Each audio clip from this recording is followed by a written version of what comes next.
इस वीडियो में हम एजेक्स के बारे में देखने वाले हैं कि एजेक्स किस तरीके से काम करता है।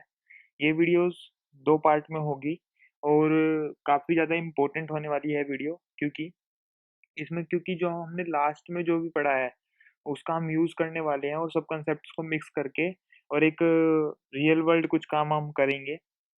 एंड उसके बाद सारे कॉन्सेप्ट तो मिक्स हो ही रहे हैं, प्लस एक न्यू कॉन्सेप्ट भी है कि हम इसमें एक एजेक्स कॉल करने वाले हैं। तो पहला जो पार्ट है, उसमें हम क्या करेंगे, डाटा फेच करेंगे प्लस एक बेसिक एलिमेंट हम बनाएँगे अपना एचटीएमएल में।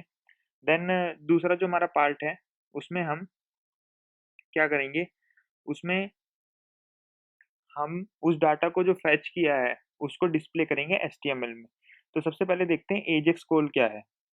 तो एजेक्स एक क्या है, एजेक्स एक ऐसी नेटवर्क रिक्वेस्ट है, जिसमें हम डाटा को लेते हैं और डोम मैनिपुलेशन करके उस डाटा को शो कर देते हैं एचटीएमएल में। तो ये हमारी एजेक्स है।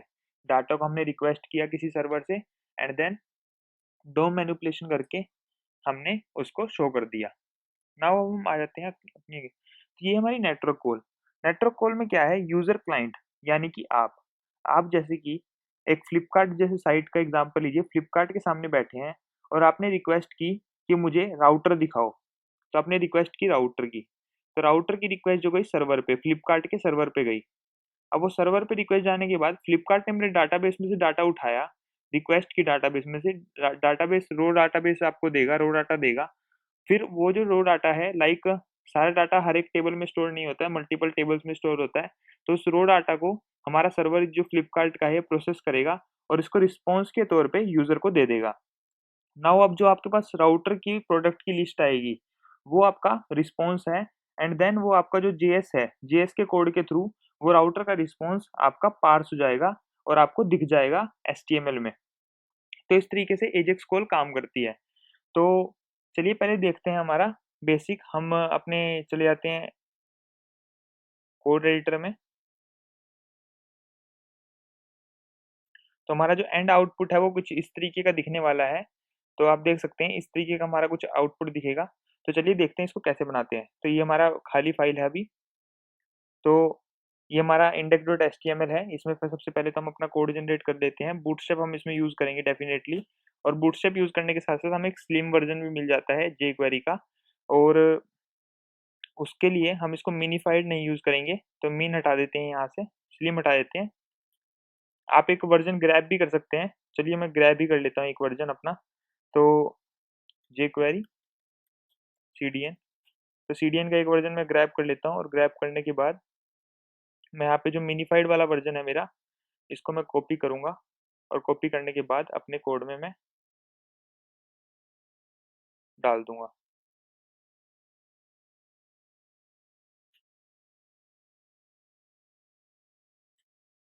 तो मैंने अपना मिनिफाइड वर्ज़न डाल दिया है यहाँ पे। आप यहाँ पे भी पढ़ सकते हैं, W3 स्कूल्स पे भी आप पढ़ सकते हैं कि एजेक्स किस तरीके से काम करता है। बट इसमें जो है XML HTTP रिक्वेस्ट के एग्ज़ाम्पल से दिया हुआ है, तो हमने जो है हम jQuery के मेथड से यूज़ कर रहे हैं, बट जो कांसेप्ट है वो सेम है। तो कांसेप्ट आप देख सकते हैं फॉर श्योर। तो आप यहाँ से रेफ़रेंस हमेशा ले सकते हैं इन इस टाइप के टॉपिक्स के लिए। दूसरा हमारा क्या है, इस ब्राउज़र को मैं क्लोज़ कर देता हूँ। नाउ नेक्स्ट हमने अपना jQuery का वर्ज़न ले लिया, तो मैं इसको भी क्लोज़ कर देता हूँ। चलिए खुला रहने देता हूँ। तो मैं आ गया हूँ इस पे। आने के बाद अब मेरे पास ये कोड है। कोड के बाद अब मैं गेट रिक्वेस्ट करूँगा। गेट रिक्वेस्ट मतलब मैं सिर्फ़ डाटा ले रहा हूँ। पोस्ट रिक्वेस्ट मतलब मैं कुछ डाटा दे रहा हूँ, उसके बेसिस पे मेरे पास डाटा आ रहा है। लाइक राउटर की मैंने रिक्वेस्ट की, तो मैंने राउटर वहाँ पे भेजा और राउटर को बोला कि भई राउटर नाम का मेरे को डाटा दो, राउटर के लिए मेरे को डाटा दो। तो इस तरीके से आप कर सकते हैं। या फिर लॉगिन रिक्वेस्ट है, लॉगिन में आपने अपना ईमेल और पासवर्ड भेजा और उसके बाद जो है हमारा कोड आया वहाँ से। तो सबसे पहले हम अपनी एजेक्स रिक्वेस्ट करेंगे। एजेक्स रिक्वेस्ट करने के लिए हमारी जो है स्क्रिप्ट चल रही है और इसको वैलिडेट करने के लिए हम यहाँ क्या करते हैं, इंस्पेक्ट दबाएँगे। इंस्पेक्ट दबाया और इंस्पेक्ट दबाने के बाद हम यहाँ पे कंसोल में जाएँगे और डॉलर लिखेंगे। तो जैसे कि मैंने डॉलर लिखा, तो इस तरीके से आपको पता चल गया कि हाँ, हमारी जो jQuery है वो रजिस्टर हो गई है। अगर jQuery आपकी रजिस्टर नहीं होगी तो आएगी dollar is not a function या फिर वेरिएबल, ऐसा कुछ करके वो एरर देगा आपको। तो चलिए मैं इसको ऐसे कर लेता हूँ एंड देन मैंने इसको ऐसे कर लिया है। अब मैं फुल स्क्रीन मोड पे आ गया हूँ अपने। तो अब मैं एजेक्स रिक्वेस्ट लिखूंगा अपनी। तो jQuery मेरी ऊपर होनी चाहिए। तो मैं क्या करूँगा, डॉलर डॉट एजेक्स में कॉल करूँगा। और एजेक्स कॉल करने के बाद एजेक्स एक फंक्शन है, और एजेक्स फंक्शन में मैं क्या करूँगा, अपना डाटा को पार्स करूँगा। अब मैं यहाँ क्या करूँगा, यहाँ पे एक जेसन ऑब्जेक्ट, जावास्क्रिप्ट ऑब्जेक्ट डालूंगा। जावास्क्रिप्ट ऑब्जेक्ट में मैं लिखूंगा यूआरएल, और फिर उसके बाद कोलन, एंड देन हमारी यूआरएल आ जाएगी यहाँ पे। यूआरएल कहाँ से लेनी है अभी मैं आपको बताऊंगा, यूआरएल कहाँ से आएगी हमारी। फिर हमारा सक्सेस। सक्सेस में क्या होगा कि जो भी सक्सेस होगा, मतलब सक्सेस, जब हमारा रिक्वेस्ट सक्सेस हो जाएगी तो जो भी रिस्पॉन्स होगा वो हमारे पास सक्सेस नाम के वेरिएबल में आ जाएगा। तो आपने यहाँ पे फंक्शन लिख दिया है।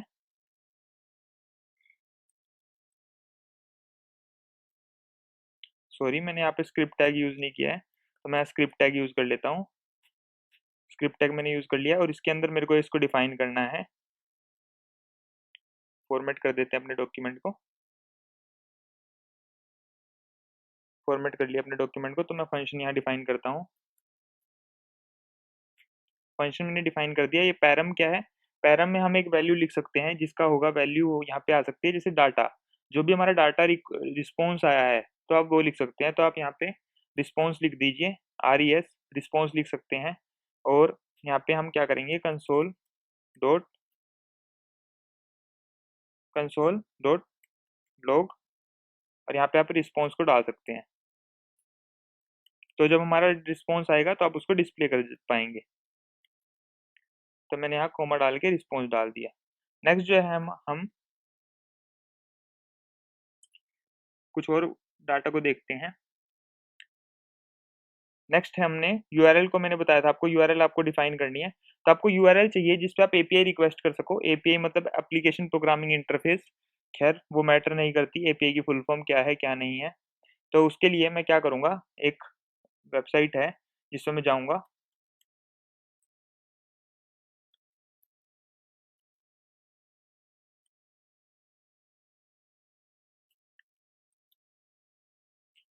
तो जेसन टाइप होल्डर करके मैं गया उस पे। तो ये रही हमारी एपीआई। ये क्या करती है, हमें फेक डाटा देती है। और आप देख सकते हैं यहाँ पे कितनी रिक्वेस्ट होती है, 900 मिलियन रिक्वेस्ट होती है ईच मंथ। तो काफ़ी सारा फेक डाटा के लिए, अगर आपके पास कभी डाटा नहीं होता तो आप इसको यूज़ करते हैं। तो ये हमारे पास रिसोर्सेज है। कुछ पोस्ट अगर आपको डालनी हो, कमेंट्स डालने हो, तो मैं फिलहाल अभी यूजर्स पे करूंगा। और आप देख सकते हैं यहाँ पे मेरे पास एक जेसन ऑब्जेक्ट आ चुका है। अब इस जेसन ऑब्जेक्ट को, ये देखिए, ये मेरे पास ऑब्जेक्ट है जावास्क्रिप्ट का।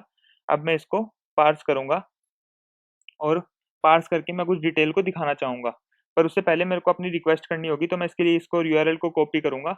ये एपीआई की रिक्वेस्ट है हमारी, और एपीआई की रिक्वेस्ट में हम यहाँ पे इसको कॉपी कर देंगे। यूआरएल हमारी मिल गई है। अब देन जो है हमारा, हम अपने ब्राउजर पे चलते हैं एंड अपने कोड को एग्जीक्यूट करते हैं। तो मैं आ गया हूँ अपने ब्राउजर पे, और ब्राउजर पे करने के बाद मैं एंटर करता हूँ। तो एंटर किया, ये देखिए अपने रिस्पॉन्स में मेरा डाटा आ गया है, और रिस्पॉन्स में मेरे पास डाटा यहाँ पे प्रिंट भी हो रहा है। और इस तरीके से आप देख सकते हैं यहाँ पे 10 एलिमेंट्स जो है आए हैं। नेक्स्ट जो है, मैं यहाँ पे आ गया हूँ। आने के बाद मैं एक अपना एलिमेंट स्पेसिफाई कर लेता हूँ जहाँ पे मैं अपना डाटा दिखाऊंगा। तो उसके लिए मैं क्या करूँगा, अपना डॉट कंटेनर, कंटेनर करने के बाद मेरे को कंटेनर के बाद यहाँ पे अपनी रो चाहिए होगी। तो मैं उसके लिए रो लूंगा, कंटेनर जनरेट कर लेता हूँ डॉट, और फिर उसके बाद मेरे को चाहिए रो। रो के बाद चाहिए मेरे को कॉलम चाहिए, डॉट COL, और वो भी 3। तो मैं 4 कॉलम यहाँ डिस्प्ले करने वाला हूँ, तो इसलिए मैंने 3 के कॉलम्स लिए हैं। तो एंटर कर दिया। एंटर करने के बाद अब मैं बूटस्ट्रैप का कार्ड लूंगा। कार्ड लिया मैंने। कार्ड के बाद अब मैं कार्ड बॉडी यहाँ डिफाइन करूंगा। तो अगर आपको ये ना पता हो कि मैं किस तरीके से जनरेट कर रहा हूँ, तो मैं एमिट से जनरेट कर रहा हूँ। आपने वो बोनस वीडियो नहीं देखा है मॉड्यूल का HTML में, तो आप वो देख सकते हैं जा करके। तो कार्ड बॉडी मैंने जनरेट कर दिया। अब मैं पी टैग में यहाँ पे लिखूंगा नेम, एंड देन नेम लिख दिया मैंने। और उसके बाद मैं लिखूंगा पी टैग में दोबारा से, यहाँ पे लिखूंगा ईमेल। ईमेल भी हम दिखाने वाले हैं, जैसा कि आप देख सकते हैं यहाँ पे हमारे पास इस डाटा में देखिए। तो ये रहा हमारे पास नेम, एंड देन ये रहा हमारे पास ईमेल। आप ये देख सकते हैं ईमेल भी है हमारे पास डिटेल यहाँ पे। तो मैं ये भी दिखाऊंगा। तो यहाँ पे मैंने ईमेल लिख दिया। ईमेल के बाद मैं यहाँ पे जो है वेबसाइट भी दिखाना चाहूँगा, हमारे पास वेबसाइट भी है।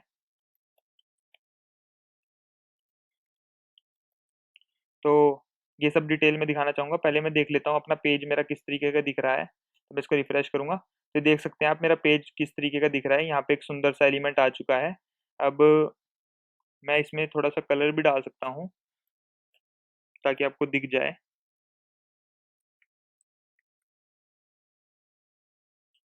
तो आप देख सकते हैं यहाँ पे कलर आ गया है अब।